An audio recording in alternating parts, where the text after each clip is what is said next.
Hi, in this video, we're going to talk about how to make this beautiful holiday arrangement out of fresh winterberry and white oriental lilies.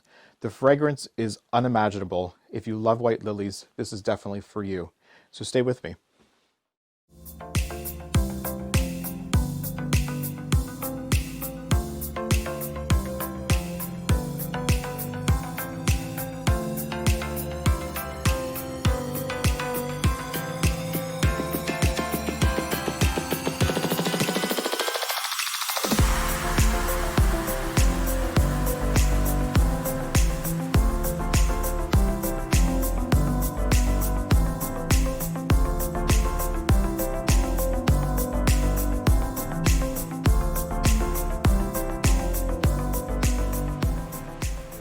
Hi, welcome back. My name is Petah Bashano, and I am the creator of the lifestyle brand Living Beautifully. And if you are new to my channel, welcome. And please don't forget to hit the subscribe button and the bell icon to see more of my videos as they come out each week. So in this video, we're going to talk about how to redesign this really beautiful vase of berries into what you saw in the intro. I have the lilies here on my table. And I have a lot of them. You can't see them fully the way the camera angle is, but we're going to recreate this. The water needs to be changed. And I did this for an Instagram reel, I guess like, I don't know, a week ago. And the water needs to be changed. It's a little bit dirty. There's a little bit of residue. And I thought it'd be a great way to introduce some white lilies into the fresh water. So I'm going to actually put these white lilies, the berries, and I'm going to show you how to treat all this and how to do your very own. So there is a lot of fallout with the berries when you start handling them, and you're going to see a lot of it's going to drop. So you're seeing things imperfect and how they really go. And I'm going to pull those out and try to keep separate the shorter guys. Put those over here. And this is a good tutorial for you if you do something large like this in your home, like on a table you're not really using, or an entry hall, sofa table. These are the everything's flying everywhere. I love it. This is the ideal spaces for all this. Smaller, you can fit on coffee tables, but I wanted to show what it entails to dismantle the vase. And we're still in November, and I still have my wheat decoration out that flew everywhere as I rearranged this set, and you're waiting for the video to start. So there's some curly willow I used to base this up. Now, the willow is a little bit dirty when it comes in, so it's going to contaminate the water. It's perfectly natural. You're going to use some flower food to keep the water crystal clear, or a little drop of bleach will do the same thing, and a little bit of sugar to feed the flowers, but I do recommend using the traditional flower food. Now, I didn't clean the branches off, so if you're noting that and you're saying, naughty, naughty, guess what? You're right. But what I am going to do is I am going to put a little drop of bleach in once I'm finished. And you can see as soon as I put the branches in, the water clouded out just a little bit. Okay. I'm going to let that go. And then what I did with the other vase is, which made the water dirty faster, I think, was putting some of the berries inside the willow branches, down inside. So there's some interest down here. So if any of the berries do fall into the water, which they will, there's plenty of them in that vase over here, it already has the red, and it feels like it's not just loose berries running around. It makes it a perfectly suitable part of your design. We have that last piece here for the top. This is just fresh willow that I bent up. Sometimes it will break. It's okay. Nobody will see it. Push it down. And this creates a really great armature if you can't design flowers. A lot of people use chicken wire in solid containers, but if you have a beautiful glass vessel like this, you want to use something like curly willow to keep everything uniform and not shifting.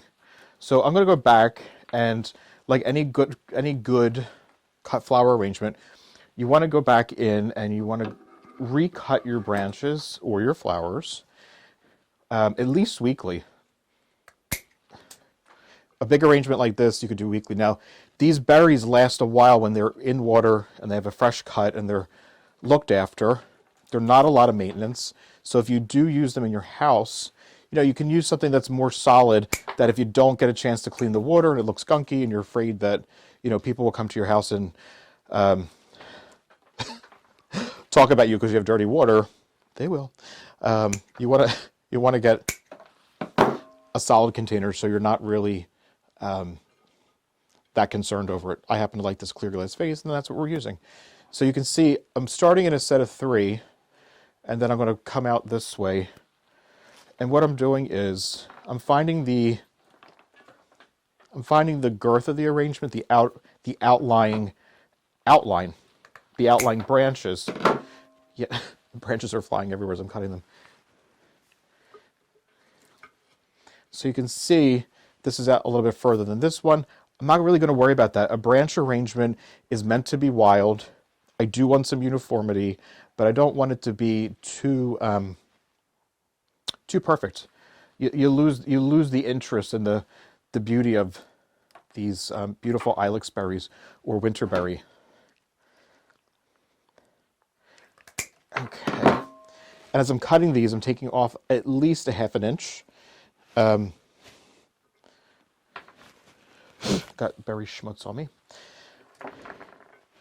And these are some shorter pieces. I'm going to use those secondary to fill in, like tuck inside the vase. Not down inside, but inside the arrangement. And now we really have the outline of what we've done, right? So I'm turning the vase. You're constantly turning. Some people use lazy Susans to turn their vases. I'm not that lazy, Susan, so I'm not bothering it. I know I'm funny, right? I think I am at least. So this piece you can see here, there's sort of a void there. So if I have this piece, if I put it in this way, I already know this piece is going to come up in the center, and then this piece is going to come out to the side. So I've found a home for our friend. And this is, when we're done, this is going to be a very traditional design. It's not, the container is an up-to-date vessel, but it's not uber modern. This is very classic. I love classic design at Christmas time. There's something very, very warm and inviting about classic looks and red. Some people are really not into red anymore. They feel like they want to do more neutrals and things, or a lot of neutral with pops of red. So if you have an opinion on your favorite color story for the holidays, I'd love to hear your thoughts. This way I can gain some more insight to what everybody uses, and I could do tutorials on those. So don't be afraid to drop a comment down below and tell me that you love, or you love red, you're more to the white and blue, you love neutral, you love burgundy. Rose tones are really back with a vengeance. So rose and champagne is beautiful for the holidays. We'll be focusing on all those this year too. Now, that's pretty much where I'm going to stop. I have more supplies. These little ones I took off, I'm going to save them for a centerpiece. And then what I want to do is, the restaurant industry calls it mise, which is mise en place. And if I'm saying that with a horrible accent, my French friends don't hate me. Ooh, dirty. But I want to start cleaning up a little bit, because if you don't clean as you go, as you don't clean as you go, you're going to find out that it's a big mess. All right. Took care of the berries. I'm going to put this to the side so I'm not in the woods with this arrangement. Now, lily-wise, these are oriental lilies. These have a fragrance to them. If you are not a fan of, I'm going to switch to my disposable knife. If you are not a fan of the smell of these white lilies, there are Asiatic lilies, and they are the floristry names. You want to go to your florist and say, hey, I would like a bunch of white Asiatic lilies. Just tell them I want the lilies that have no fragrance. And they'll get you lilies. They're about this size, the Asiatic. These are a smaller, I think they're white mountain lilies. I'm not sure. Very beautiful quality. But you can get white lilies without the fragrance. I happen to love the fragrance. I love anything with a heady aroma. Lilies, white hyacinth, white tulips even will have a heavier aroma. And I know most people don't know tulips have a fragrance, but they actually do. So design-wise, I don't really want to come up here too much. Oops, I'm not on camera. I don't want to come up here too much. I don't want to be out in the ends. There, we can see that. I want to be inside. The red's powerful, but the white is going to be sort of like a beautiful backdrop for these lilies. And you want to come in here carefully. And the lilies will actually rest inside the bones of the twigs. And then the lilies, I have them laying off the side of the table, because you don't want to put flowers like this flat down. You're going to get creases, brown marks, bruises. It's the last thing you want. I'm taking a nice amount off of here. Number one, I want it short. Number two, I've had these opening for about 4 days and I need a nice cut. They were just cut probably 2 days ago, but I'm going to cutting them again. The flowers love to be cut. I used to see when my parents at a flower shop, people would say, oh, but you just cut the flowers. I won't cut them when I go home. You do. Once they've been out of water for a few seconds, a minute, they need to be recut. Their end is sealing off, and there's going to be an air bubble, travel up the stem, and you got a wilted head. It's not attractive. Nothing cute about wilted flowers. So use that as an idea that if you cut the flower, you need to recut it if it's been out of water for I guess more than 10 seconds. Be a good rule. More than 5 seconds. Everybody's got their own opinion on that. It's funny. Some people even like to cut their roses. I have a little bit of pollen. And a good tip with that is don't touch it with your fingers like I just did. You want to take a Q-tip or a little bit of cotton and just lightly brush it, and it will collect all that pollen. The pollen can stain your clothes, but again, if you get the loose pollen on your clothes, just take a Q-tip. More so like a piece of cotton ball, but open it up, the fibers, and just brush it lightly, and it will collect all the pollen. And you won't have to worry about damaging anything, even your linens at home, if they get pollen on them. But if you stay vigilant with the lilies, they don't what we say blow their pollen so fast. There's some pollen there. Yes, I just flicked the lily. They don't lose their pollen so fast. They actually open. This one's a little bit bruised. I'm going to put her to the side just for now. Sorry you didn't make the cut. Florist humor. So if you stay vigilant, as they're opening, you'll see that the pollen pods are closed. And they really don't open until the flower is really fully open, because they want the insect that's going to pollinate them to get at the center. So if you pull the pollen out when you see it, don't be afraid to wiggle your finger in, and the pods are completely closed. I want to use the botanical name or the scientific name, what that pod, the pod is. I'm not a botanist, I'm a designer. What is that pollen sac called? Tell me, please. Anyway, the greens from the lilies are actually adding greenery to the arrangement. Isn't that beautiful? As I pat myself on the back. And you'll notice I keep putting my knife down too. You can hear that sound. I don't want to go into the arrangement with a knife in my hands, because my left hand is holding the lilies and the berries open. And the last thing you want to do is have a nice surprise go right through the side of your hand. Not that that's ever happened to me. Anyway, that's a story. It's a story for another time. So I cut that one short too, because I want to drop this one in the center, but I don't want it too tall. I don't want to go past. I want a lot of empty twig showing in the top, and the white just to be the background. So actually here, if you can see this, you can see it on camera.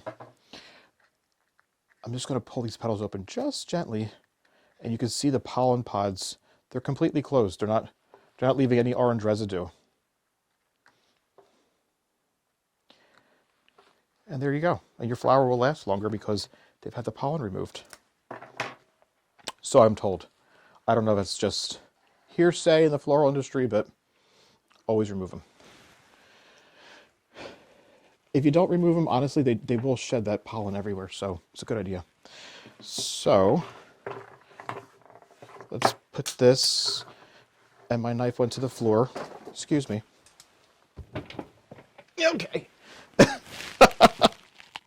My back is killing me. You can hear that, right? as I gasp for air coming back up because of the pain. I'm going to move this to the side so I can actually see all of you.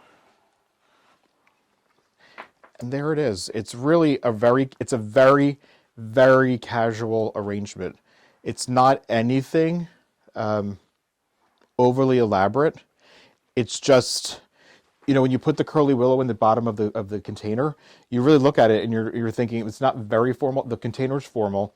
The berries are wild. The lilies are more formal. So you kind of have like this play on formality and casualness, and everything really works together. And I would personally enjoy this in my house for, I don't know, probably about a good 2 weeks. And as the lilies start fading, I'll come in and I'll trim out the lilies that are fading, leaving the buds, maybe pluck, adding fresh water daily.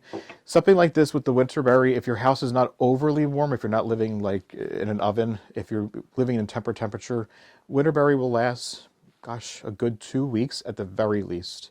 You will have some droppage, but I hope you enjoyed watching me make this mess and the arrangement. Again, my name is Petah Bashano. I hope you enjoyed watching my video. And for more on me and living beautifully, you can follow me on Instagram at petah.bashano. And you can follow me and Living Beautifully also at our blog, at our homepage at www.lb.style.